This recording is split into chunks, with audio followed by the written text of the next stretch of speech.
Então, gente, continuando aqui, estava mostrando aí graficamente o problema de maximização de lucro da firma e a gente já fez também a resolução matemática, né? Então, no slide anterior, no vídeo anterior, a gente resolveu o problema matematicamente e aqui estamos vendo o problema graficamente, né? E com base na ideia de maximizar lucro, a gente é levado à ideia de que as firmas maximizam lucro quando elas produzem até o momento em que a receita marginal iguala o custo marginal, ou a taxa de variação da receita iguala a taxa de variação do custo, né?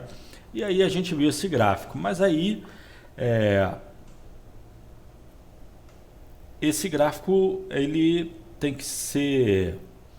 Tem umas observações a fazer sobre ele, né?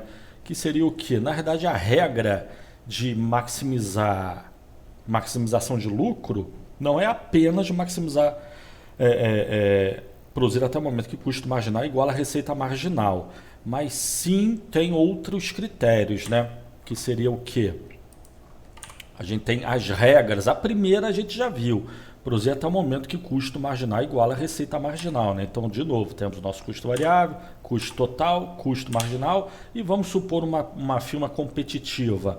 Ela tem uma certa curva de demanda que representa a sua receita marginal e que determina o preço. A firma é tomadora de preço. A esse nível de preço, P, a firma pode produzir mais ou menos que o preço não muda. Então a receita marginal dela é igual ao preço do produto, né? E a gente viu que pela regra de ouro de maximização de lucro, a firma tem que produzir até o momento que o custo na margem iguala a receita na margem. E a gente viu no gráfico anterior, né, no vídeo anterior, que a firma vai produzir até aquela quantidade 10, né? Até o momento que a curva de custo marginal intercepta a curva de receita marginal, que é dada pela linha do preço ali, né? Para essa firma sem poder em mercado. Mas na realidade essa situação ocorre não só naquele ponto que a gente tinha visto, mas mais para a esquerda também, né? A gente tem que no ponto A, o custo marginal iguala a receita marginal, né? E daí que a gente tem o quê? Que esse é o ponto de maximização de lucro ou não? Ali a gente está seguindo a regra que eu falei inicialmente, receita marginal igual ao custo marginal. Mas então a gente tem que considerar outros critérios, outras regras de maximização de lucro. Teoricamente, né? A gente tem o quê? Que tanto no ponto A quanto no ponto B, no ponto A a firma produz Q1 unidades do bem e vende ao preço P. E de tal forma que a receita na margem é igual ao custo na margem. No ponto B também. A gente viu no slide anterior, eu já tinha indicado que a firma estaria no ponto B ali. O Q2 seria 10 unidades de produto, no exemplo que a gente viu anteriormente, né? Mas então, finalmente, em que ponto que a firma ficaria? Eu já indiquei, seria o ponto B, mas por quê? Qual a diferença entre A e B se no ponto A e no ponto B estão as regras de igualar custo marginal com receita marginal estão sendo respeitadas?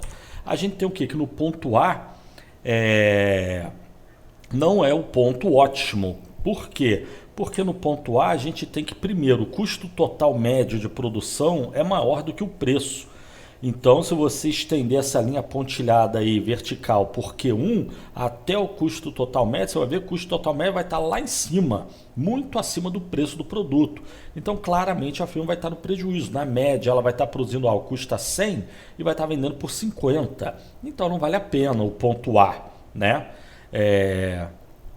De imediato já dá para ver que o ponto A não vale a pena. No ponto B, a gente tem a situação contrária. O custo total médio é menor do que o preço, né? E a gente tinha visto no gráfico anterior, o custo total médio para os 10 unidades era 90 e a firma vendia por 280.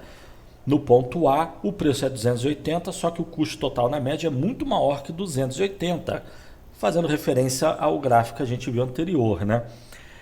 Isso é uma coisa. Outra coisa, no ponto A gente tem que a variação do custo marginal é negativa, né? A variação do custo marginal dada a variação da quantidade produzida, né? Ou seja, o custo marginal é decrescente. Ou seja, estando no ponto A, se aumentar a quantidade produzida, o custo na margem diminui, né? E a gente já falou do custo marginal antes, né? Ele tem um formato em U. Então, no ponto A, o custo na margem ele é decrescente. Se na margem ele é decrescente, é porque cada nova unidade produzida custa menos do que as anteriores. E se é assim, o que acontece com o custo na média? O custo total médio, ele tende também a ser decrescente. Então, na medida que a firma vai aumentando a produção em relação ao ponto A, o custo da margem é decrescente, isso leva a uma redução do custo total médio de produção, chegando até o momento que o custo total médio de produção caia abaixo da linha do preço. Mas, ou seja, o ponto A não é um ponto ótimo. O custo total médio é maior que o preço, além do que o custo na margem é decrescente. Vale a pena aumentar o nível de produção. Tudo bem que na medida que você for aumentando o nível de produção em relação ao ponto A, o custo da margem é decrescente, o custo total médio também vai decrescer. Mas ambos têm um formato em U. Eles chegarão a um ponto de mínimo e a partir daí passarão a subir, sim. Mas antes do custo total médio voltar a subir de forma a ficar acima do preço, a firma já vai definir o seu nível ótimo de produção que seria dado no ponto B. É claro, de novo, se a firma começar a produzir aumentar o nível de produção além de Q2, a gente tem que o custo total médio vai subir para indefinir, um valor indefinido, né? Vai para o infinito. E o preço está dado. Então, claramente, produzir mais do que Q2, muito mais que Q2, a firma vai estar no prejuízo. Produzir um pouquinho mais do que Q2, não é que ela vai estar no prejuízo, ela vai estar possivelmente no lucro, só que não vai estar no lucro máximo. O ótimo para a firma é o ponto B. Mas, enfim, entre o ponto A e o ponto B, qual é o ótimo? Os dois pontos respeitam a regra de igualar custo marginal com receita marginal. Só que no ponto A, o custo total médio é maior que o preço e o custo na margem é decrescente. Então, o ponto A não é o ponto ótimo. O ótimo fica sendo o ponto B, né? E daí nós temos, com base no tudo que eu falei, a gente tem a regra aí o conjunto de regras teóricas de maximização do lucro da firma, né? Para maximizar lucro, a firma tem que fazer o quê? Primeiro, a regra que a gente já falou, produzir até o momento que receita na margem iguala o custo na margem. E isso ocorre em A e em B. Qual dos dois que a firma fica? A questão é, o preço tem que ser maior ou igual. Tá? Ali eu tinha que botar maior ou igual. Maior ou igual. Vamos ver se dá para... Não dá. Depois eu troco, mas considere ali, em vez de maior, é maior ou igual. Se o preço for igual ao custo total médio, ok. A firma já está está pagando todos os seus custos e dentro dos seus custos está o seu custo de oportunidade. Então a firma está obtendo seu ganho normal apropriado ao nível de risco do negócio. Tá? Então essa é uma segunda regra. E a terceira regra é o custo marginal tem que ser ascendente ou crescente. Tá? No ponto A, o custo marginal é decrescente. A curva de custo marginal é negativamente inclinada. No ponto B, a curva de custo marginal é positivamente inclinada. Tá? Então, são esses três critérios, teoricamente, que levam a firma a maximizar lucro. Ok? Então, temos isso. E ainda com relação a essa ideia de maximização de lucro, a gente vai ter o quê? Essa é a regra geral, em condições ótimas é assim, mas nós temos exceções à regra, né? O que seria exceção à regra? A gente teria uma situação de exceção à regra, que seria o quê? De novo, vamos considerar nossa curva de custo variável médio, custo total médio, custo marginal. A gente tem que, se o preço, vamos dizer, é PA, um preço alto, então, ok, a firma vai produzir até QA e vai obter um lucro extraordinário, acima do normal. O preço do produto está muito acima, está acima do custo total médio de produção, né? De tal forma que a firma está pagando todos os seus custos, incluso o custo de oportunidade, e ainda está obtendo um lucro extra, então um lucro econômico. Excelente a situação do preço PA. É um preço bom, a firma produz QA e pronto, é a situação de equilíbrio. Se o preço cair o que acontece? Se o preço subir, a firma tende a produzir mais ainda. Qualquer preço acima de PA, a firma vai sair produzindo cada vez mais, vendendo a preços que superam o custo total médio, vai estar obtendo lucros econômicos cada vez maiores, mas desde que o preço suba, né? Se o preço cair, a firma reduz um pouco o nível de produção. Não é que ela para de produzir, ela continua no lucro e lucro econômico, né? Só que o lucro econômico vai diminuindo até chegar à situação do preço, vamos dizer, PM. O que seria PM? Seria o preço mínimo.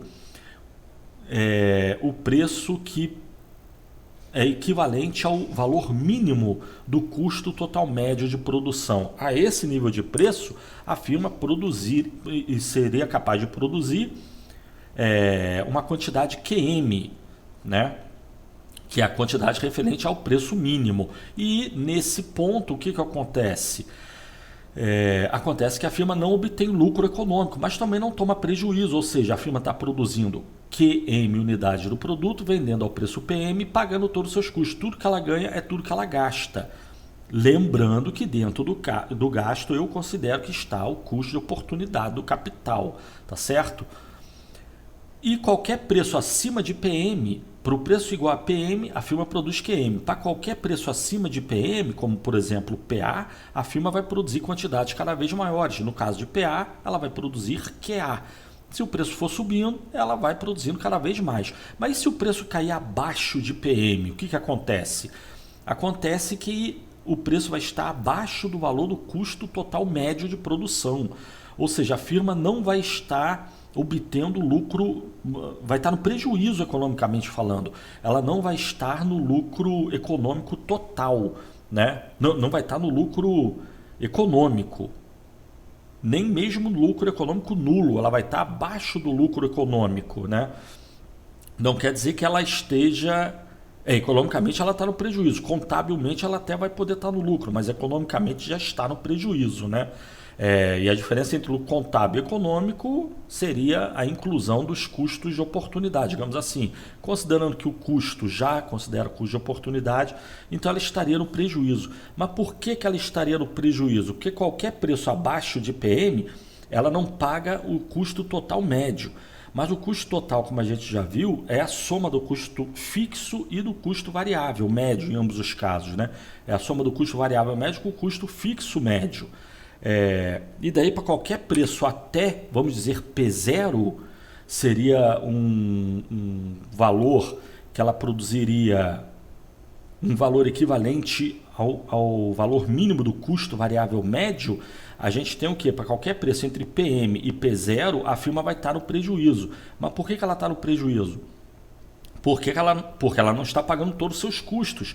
Mas que custos que ela não está pagando? Para qualquer preço igual a P0 ou acima de P0 até PM, a firma vai estar pagando seus custos variáveis, mas ela não vai estar pagando todos os seus custos totais, médios, né? E daí que, sem dúvida, ela está no prejuízo. Mas esse prejuízo quer dizer o quê? Que é para a firma parar de produzir, encerrar as atividades, fechar o negócio? A gente tem o quê? Que para qualquer preço entre custo variável médio e custo total médio, é uma questão relativamente indefinida do que deve acontecer. É prejuízo, sem dúvida, mas face esse prejuízo é motivo para a firma encerrar as atividades, é subjetivo. Por que é subjetivo? Primeiro, ela está no prejuízo porque ela não paga todos os seus custos fixos, mas ela está pagando todos os custos variáveis de produção. E daí que o custo fixo já está fixo. Mesmo que ela encerre as atividades, então você comprou uma loja ou você tem máquinas, pronto, você já gastou. Esse dinheiro tem que recuperar. Se você produzindo ou não,